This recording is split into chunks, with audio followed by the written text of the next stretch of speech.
Yo, welcome to Smallmouth Crush. Today I want to go over a recap of the Potomac River. So I competed in the FLW Costa Series on the Potomac River during the dog days of summer, late August. It was a struggle for me, but man, somehow I put it all together on the first day of the tournament, second day of the tournament. Third day, I think I slipped slightly.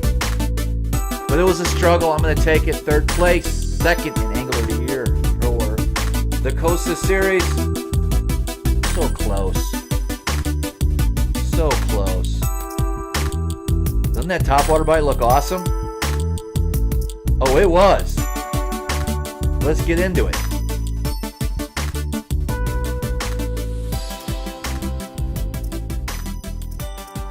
Hey guys, so I don't know about you, but this summer went by way too fast. I could prolong it for another 2-3 months.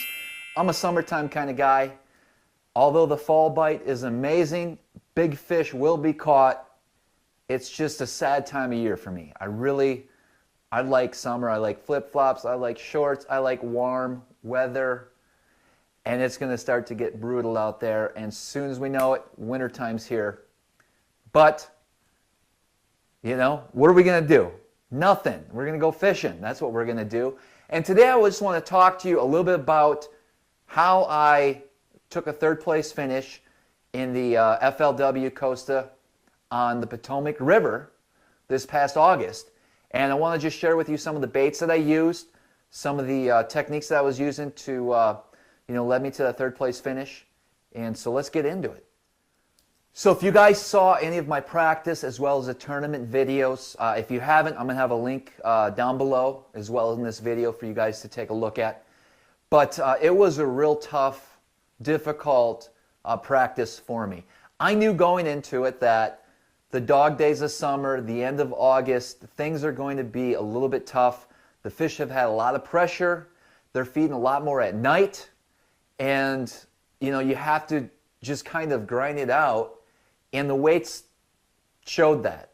I believe to cash a check, you needed just under 20 pounds, somewhere around there, for 2 days of fishing. So 5 fish a day, so 10 fish for 20 pounds got you paid. Out of 100 and, I don't know what there was, 150 plus boats for sure. And, that makes it brutal. It makes it brutal for a couple things. For one, it's a tidal fishery, so the tides dictate a lot. So you could be practicing in a great spot where the fish are biting at certain times of the day, but you might be there at the wrong tide and you would never know it. So you just continue fishing, you just move on and you cross that area out when it certainly could have been the winning spot. And if you don't have the local knowledge, I don't. I have only fished a handful of times. So I didn't have that experience to go on, which in a lot of cases really helps a lot if you have that local knowledge. If you don't, you got to put your time in as many days as you can before the event and fish as hard as you can and try to cover as much water smart and as effectively as possible in order to try to figure something out, for that tournament. Now, the first couple days, I was just kind of I was lost. I thought it was going to be a terrible grind. There was some community areas, community meaning, areas that are popular, that are well known, that are going to have a lot of boats because there's always fish there.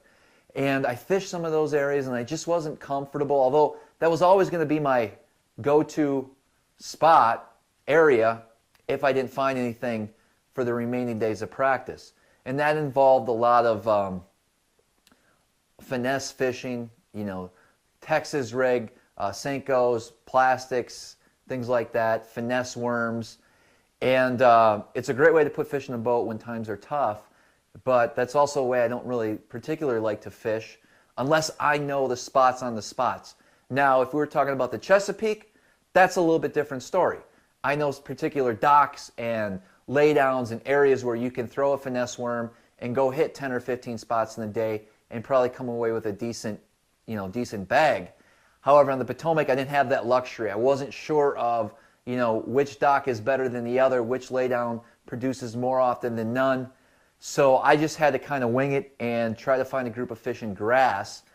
And, you know, somehow I was able to put together a pattern and catch those fish in the tournament. So let's get into some of the baits that I use. So the area that I found it the day before the actual tournament, and it was loaded up with fish. What I loved about it was the way the tide moved in and out, created ditches. There was a lot of good grass.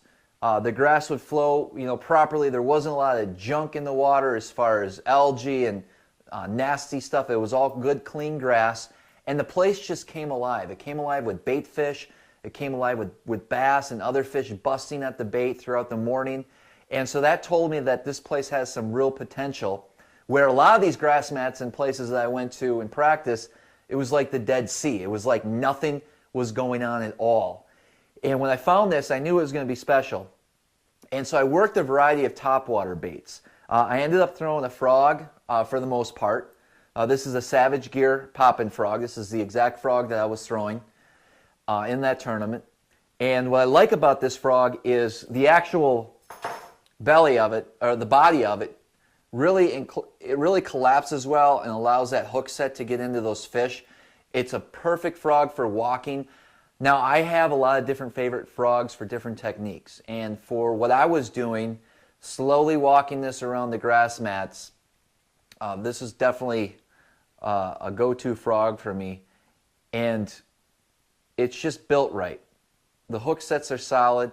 Although I'm going to miss some fish, you guys see in the actual tournament videos, you're going to have that when you're fishing topwater.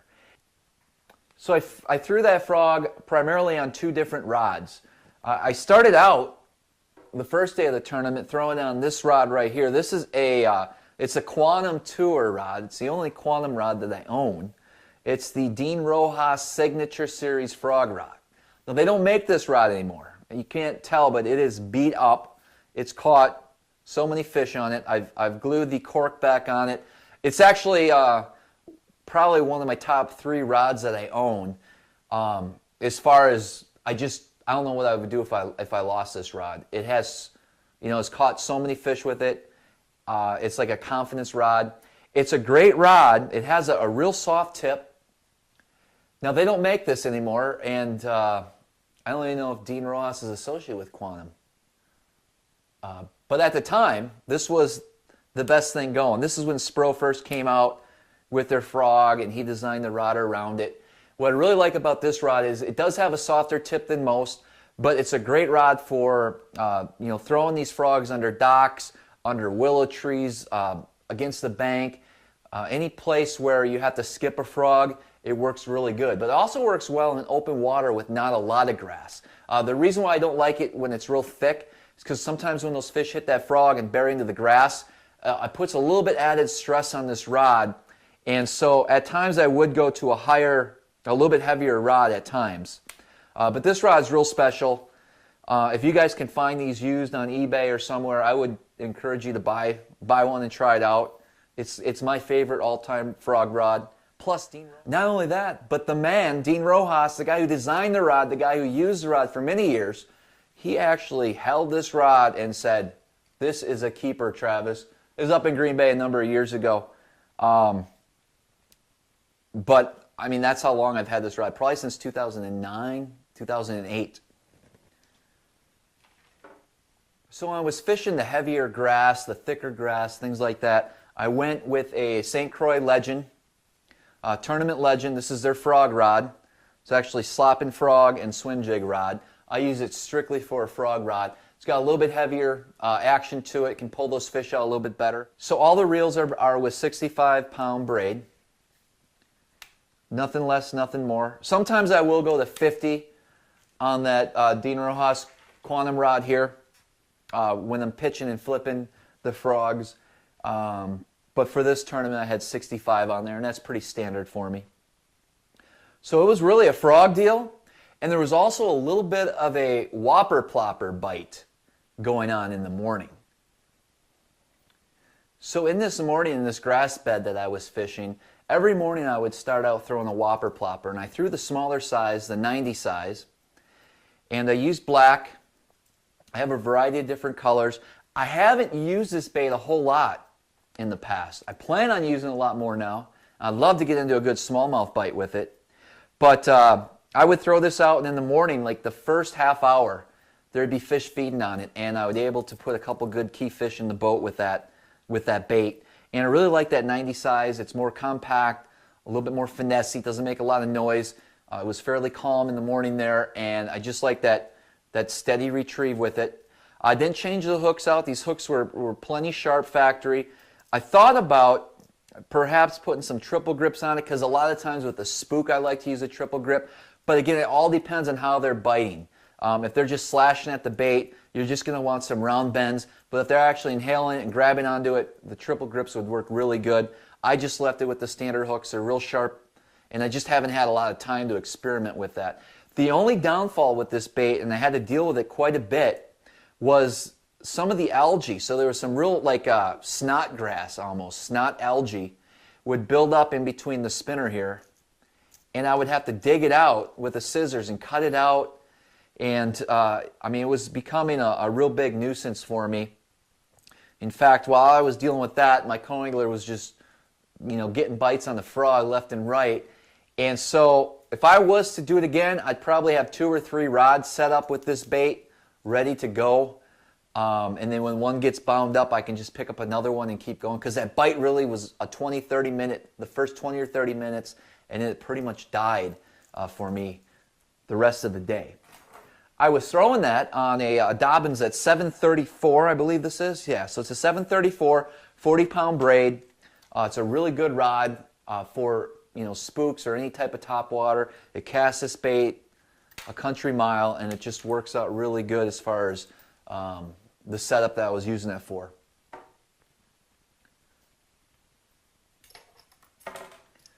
Then I also had a couple key bites in the tournament, as well as practice, which really keyed me on, was the buzz bait. Okay? The Bass Alarm buzz bait. This thing's real special. Special for a couple reasons. Special because a good friend of mine gave me this to try, and I thought it was like the nastiest looking thing on the planet. And I'm going to try to find that video. If you guys seen it already, it's worth listening to again as far as how he doctors up his buzz baits. So we're going to put that up right now for you. Yeah. I really didn't want to hook this guy. We're going to have to take a picture of that. But at least nobody can catch him tomorrow. Who sponsors me? Damn, bro. Yeah. Oh my God. Yeah.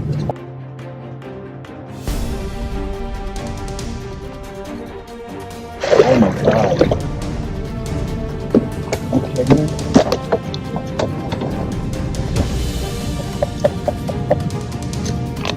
Yeah. Oh, Bass Alarm. Thank you, Bass Alarm Buzz Bait. Let me hear you say it. Thank you, Bass Alarm Buzz Bait. I need these. Brian Breesmeister. Are you looking at what just happened here? Hello, dude. Yeah. Dude? Hello. All right, dudes. There it is. We caught some fish, thanks to Eric, and this epic thing. He's going to talk a little bit about it. Yep. But this ain't the only one we caught this morning. We're going to leave the area, and I'll probably be stopping here in a tournament. This has been the best morning I've had in a week. Legit. Look at that guy. Hello. All right, so put that thing over here and get him. I got it, baby. Get him in the water, dude. Yeah, dude. Nice. Real close, real close. Yeah, we got him. It's awesome. That's good, dude. We're getting a great look at that fish. Thank you. Yes. So y'all just saw that nice fish that Travis just caught.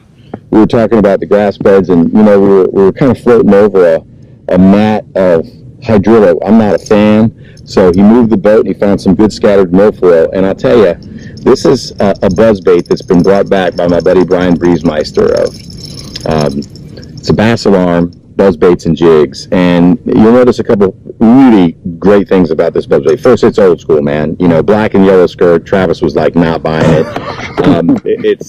It gives them a different look. It's living rubber. It's flat rubber, by the way. And you know, I've done a custom thing to this buzz bait. First of all, you'll notice that rivet is rusted. Yeah, so why would a guy rust a rivet? I figure you left it in the bottom of your tackle box. Absolutely not. I rusted it on purpose. It took a year to rust it like that, by the way. You get not stainless steel rivets, but steel rivets, palm rivets, and I pop the rivet out and put it in salt solution. And why I like it is it creates more of a squeal. than your regular stainless steel rivet. So I got a nice squeal on this. Put a couple beads up front. That doesn't come stock. Why I like it is it keeps the blade clean. This buzzbait's fantastic. One of the best grass baits, buzzbaits ever made. It's got the flat pan head. And what's neat about this is the tagline for the company, which I came up with, is "Wake 'em up." So bass alarm, buzzbaits, and jigs. So on days where they're a little bit more tentative, you just got the squeal with that rusted rivet. It'll squeal without it, by the way. But on days where you really want to wake them up, I bend the arm down, and then it'll clack the head. Nice. No clacker on the front to catch grass. Now, Travis in practice, of course, is fishing no trailer, but tournament time tomorrow, he's going to have a trailer put on this for sure. I certainly wish I didn't. I mean, I'm glad. There's confidence now, Yeah. seeing that big fish. Yeah. I'd rather catch him tomorrow. Right, but super compact, comes through. You won't see another buzzbait like on the market. Bass alarm, buzzbaits, and jigs. Get yourself some, man. Dynamite. Absolutely. Got him, Eric saying. All right, we're going to roll on out. So you can see this thing's real special. Obviously, the skirt's pretty much torn off. The fish ate it. I think we're going to hang this one on the wall and just get some new ones. This one's worth, this one can go in retirement.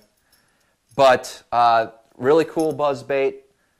I mean, I plan on throwing them a lot more now and probably doctor them up like Eric was showing us. But the rod I threw that on was a Legend, St. Croix Legend Extreme. This is a 7-foot medium. And I switched this over. I only have one 7-foot medium extreme. And it's a great swim bait rods for smallmouth. So I got this 10-pound line on it. But when I'm throwing on buzzbaits, same deal, 40-pound braid. It's just got a really good tip for working that buzzbait through the sparse vegetation. And the buzzbait really came into play once that tide came up. I had a pretty good tide in the morning for my bites, and I was able to capitalize that on day 1 and day 2. It was a struggle. I think I only had 7 bites on day 1. Day 2, I was in 10th place after day 1 with just over 15 pounds. Day 2, I had maybe 12 or 13 bites, called out a few times, and was sitting in 3rd place going into the top 10 cut for day 3. And I thought, man, I have a shot here, perhaps. Well, I get to that area, and within the first 10 minutes of throwing that whopper plopper, I knew some things were going to be a little bit different, that this wasn't going to be quite like I was hoping or expected. And I had to work for some of those fish. So I actually ended up throwing a senko for the most part to get a couple key bites. I did catch a few on the frog. I believe I caught one on the buzzbait, and I know I lost a couple key bites on that as well. But again, you're going to have that. The dude that was in 2nd place, he was an ounce ahead of me. He just had a mega good day, a mega bag. Brought in 17-some pounds, and threw me back down to where I started the day in 3rd place. So all in all, it was a good learning experience. That time of year, I don't have a lot of experience on the Potomac, so I'm glad I was able to figure something out, especially with the poor practice that I did have. Gave me a little bit more confidence moving forward, and actually ended up taking 2nd in Angler of the Year for the Costa Series, which was pretty cool. That allows me to fish the FLW Tour next year if I choose to, and it also allowed me to make the FLW Series Championship on Kentucky Lake coming up in November. So getting geared up for that. Got a lot of good things happening. I got another championship. I got a BFL Regionals on the James River, and we got a couple more big tournaments coming up too to keep me busy. But definitely looking forward to the Kentucky Lake event. As far as the tour goes, I fished professionally in the Bassmaster Elite Series for a number of years, so I know it's 6 figures to fish that with expenses, with entry fees. I mean, it's up there. I don't know if I want to go through that again as far as the FLW Tour. If I could find a sponsor they'd be willing to help me pay for entry fees, I would probably jump on that opportunity, but the time frame here is very small. So, championships in November, I have a few other tournaments I have to worry about before then, and the tour starts up in January down in Florida. So that really gives me maybe 2 months to prepare, to get everything ready, to get, I'd probably need a new boat. I can't be fishing the tour out of the Jeep Grand Cherokee, so I'd have to get an upgrade on the tow vehicle as well. So there's a lot that goes into it. I just don't think it's going to happen. I'd love to fish it. It's just financially, you know, I could pull it off, but do I want to? I'd really like to be able to find some support. And if not, I mean, the FLW schedule next year, the Costa Series is unreal. Right up my alley. The BFL schedule is amazing. I have fun doing that. And, I mean, it's a great time, so I'm looking forward to being able to compete at those tournaments again next year. And we'll see if the tour happens. It happens. If not, I'm sure I'll always be able to requalify hopefully in the future. And we'll kind of just go from there. All right, guys, as always, I appreciate the support. I appreciate my subscribers. If you haven't subscribed, please hit the subscribe button. Leave any comments and likes below. Until next time, we'll see you guys on the water.